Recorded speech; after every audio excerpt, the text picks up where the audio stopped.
Now, John understands the frustration. He understands the fact of what I just said, that there's also that struggle of saying, well, wait a minute, I don't feel much like a child of God right now. That's why we got to go to number 3. Number 3 is this. Confidence comes from 1, remaining in Him, 2, realizing our identity, that we are a child of God, will always be a child of God. It's never going to change, never going to get greater. But number 3, recognizing the process. Here's what he says, 1 John 3, 1 and 2. The reason why the world does not know us is that it does not know Him. So here's the early church saying, okay, if we're really children of God and we became children of God, why is it that the world looks at us as normal human beings? Why is it that nobody is rushing to go join Christianity going, they're like the children of God. I don't even understand this. I got to go be a part of this. Why is it? John says, listen, they don't know us because they did not know Him. Nobody recognized the Son of God when He was standing right in front of them. So don't be surprised that though you carry the same DNA within you, that no one recognizes that. And he says, beloved, we are God's children now. So he's encouraging us, but here's what he says. And what we will be has not yet appeared.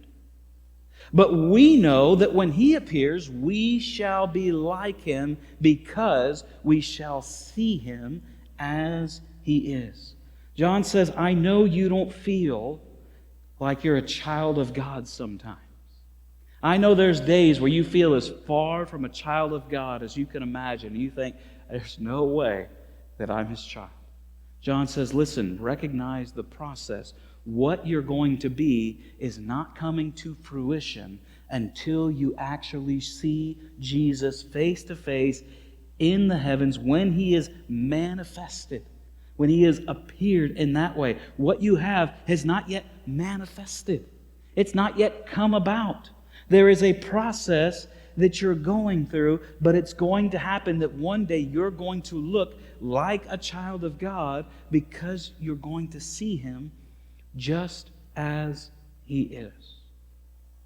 Now let me give you the 2 struggles that I think, the 2 mistakes that we often make, and see if I can help us in this process.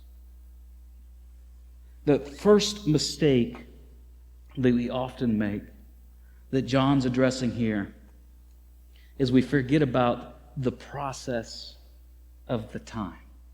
We forget about the time of the process, or the process of the time. We forget about the length of time that we're talking here, that this sanctification happens, this transformation happens, this lifelong journey. Let me see if I can help illustrate it this way. I don't know if you've ever gone on a diet before and tried to say, you know what, I'm going to get healthy, I'm going to exercise, I want to lose a certain amount of weight. And what you do is you go and you start to diet, you start to do those things, and here's what happens. You go and you get on the scale, and you get on the scale that day, and you look at it, and then you shake your head and go, that is not where I want it to be. And then you can go and you diet and you exercise. Now here's the mistake that you might make. You might come back an hour later and get on the scale and go, oh my goodness, it says the exact same thing.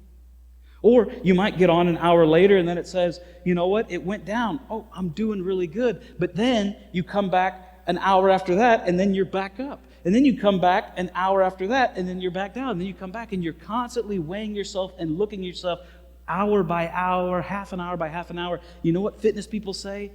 Don't do that. They say don't do that. They said there's no value in examining and going through it piece by piece. It's a process. Now, instead, you examine yourself once a week. You step on the scale. Am I doing better this week than I did last week? Because here's what happened over that week. There were sometimes you were down and sometimes you were up, but overall, you're hoping that you are further down than you were the week before. Here's the reality of your life. In your sanctification, in your transformation of becoming more like Jesus, there's going to be ups and downs. It's going to happen, and it's a lifelong process, and yet what the Bible says is at the end, it gets complete. But the danger we have is sometimes we're examining every single second and trying to evaluate that way, and it's not healthy at all. Recognize the process. Recognize the length of time that this takes. Here's the second thing that happens. We often make the mistake in our sanctification of not looking at the right scope.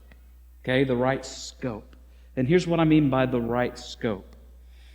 If you and I were to go out to an orchard right now, and I were to go and look at a tree, and I went ahead and picked an apple, and I picked one apple off it, and it was a bad, rotten apple. And I brought it back to this church and said, look at this. Here is this rotten apple. This must be a rotten tree. That may be true. But it may very well be that that tree had a whole bunch of great and healthy apples, but I chose the one bad apple to pick out and to come make a representation of that tree and say, look, here's what that tree is all about.